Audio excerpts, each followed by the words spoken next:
भोलापुर गांव में बृजपाल नाम का एक ब्राह्मण रहता था जो कि बहुत ही आलसी स्वभाव का था। घर में उसकी पत्नी सुनीता और बेटी गुड्डी उसके साथ रहती थी। बृजपाल सारा दिन खाट पर ही पड़ा रहता था। बृजपाल दिन भर में बस एक ही काम करता था और वो था भगवान शंकर की पूजा।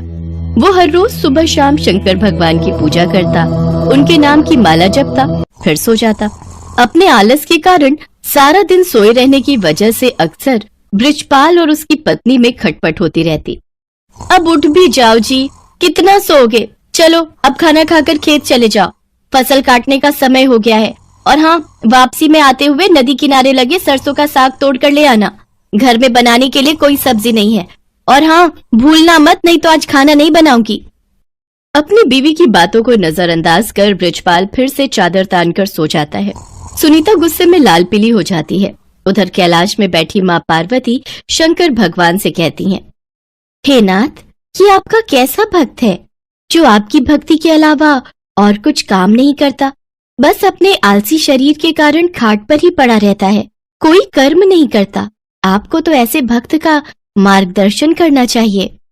देवी, इसमें इसकी कोई गलती नहीं। ये सारा किया इसके पिछले जन्म का है।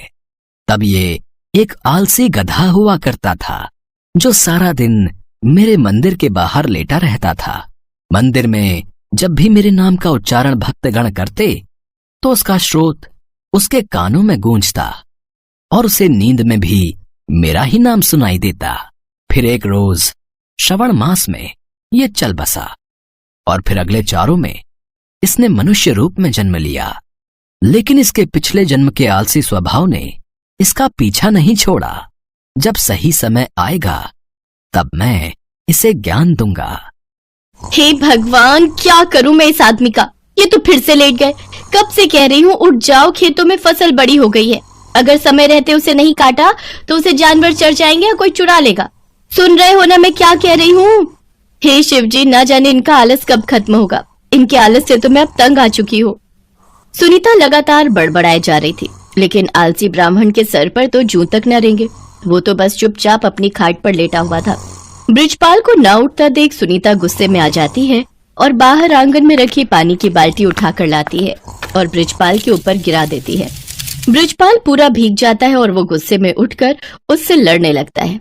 काफी देर तक दोनों में खूब कहासुनी होती है। फिर वो गुस्से में घर से निकलकर शंकर भगवान के मंदिर में चला जाता है और वहां पहुंचकर शंकर जी से कहता है, हे शंकर भगवान, अपनी पत्नी की रोज रोज की झिकझिक से मैं तंग आ चुका हूँ। अगर मेरी भक्ति ने आपको प्रसन्न किया है तो मुझे आप दर्शन दीजिए प्रभु। इतना कहते ही वो जोर जोर से रोने लगता है।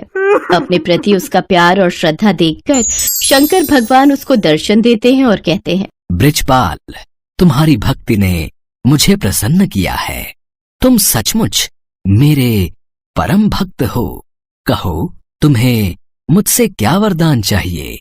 हे प्रभु, मुझे ऐसी कोई चीज दीजिए जो मेरी हर बात माने और मेरा सारा काम कर दे। ये लो, मेरा ये छोटा त्रिशूल। तुम इस त्रिशूल को जहां भी रखोगे वो अपना काम खुद ही करने लग जाएगा और काम पूरा होने के बाद ही रुकेगा। लेकिन हाँ, अगर तुमने इसे काम के लिए मना किया तो ये हमेशा हमेशा के लिए गायब होकर वापस मेरे पास आ जाएगा। भगवान शंकर उसको त्रिशूल देकर अंतर ध्यान हो जाते हैं। त्रिशूल देखकर बृजपाल ये सोचकर बड़ा खुश हो जाता है कि अब से उसे कुछ भी काम नहीं करना पड़ेगा। इसके बाद वो त्रिशूल लेकर घर पहुंचता है और अपनी पत्नी और बेटी को त्रिशूल के बारे में सारी बात बताता है। अगले दिन सुबह ही बृजपाल ने भगवान शंकर का नाम लेकर उस त्रिशूल का इस्तेमाल शुरू कर दिया। वो जैसे ही त्रिशूल को घर के बीचों बीच रखता, सारे घर में अपने आप ही सफाई हो जाती।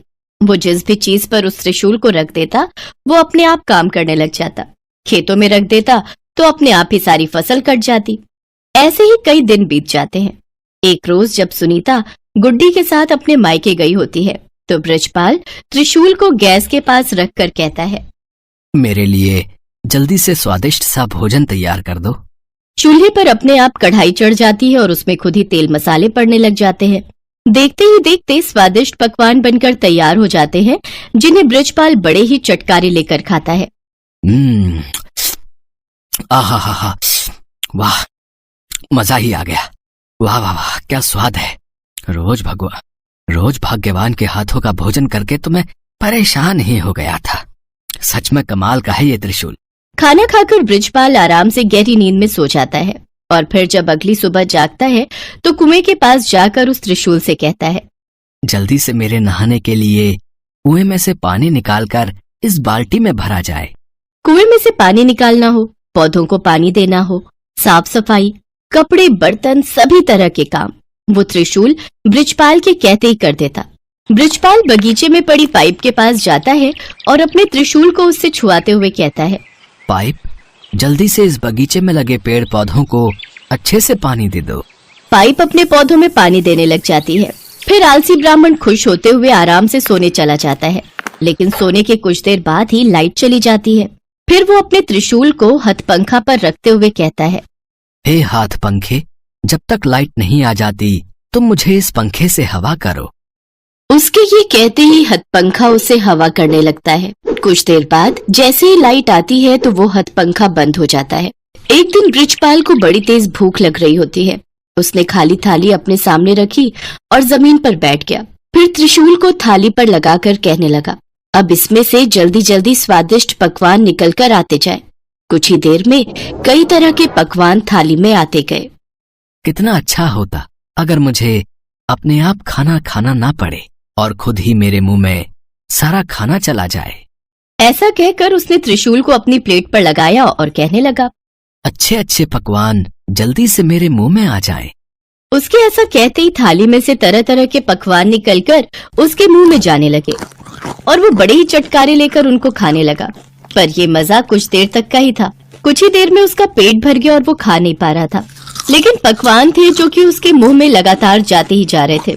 उसका पेट और मन पूरी तरह भर चुका था।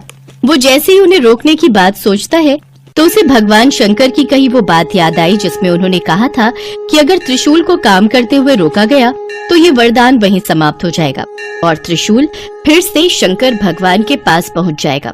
तभी वहाँ सुनीता गुड्डी के साथ अपने मायके से लौटकर पहुंच जाती है। वो दोनों ये सब देखकर हैरान रह जाती हैं।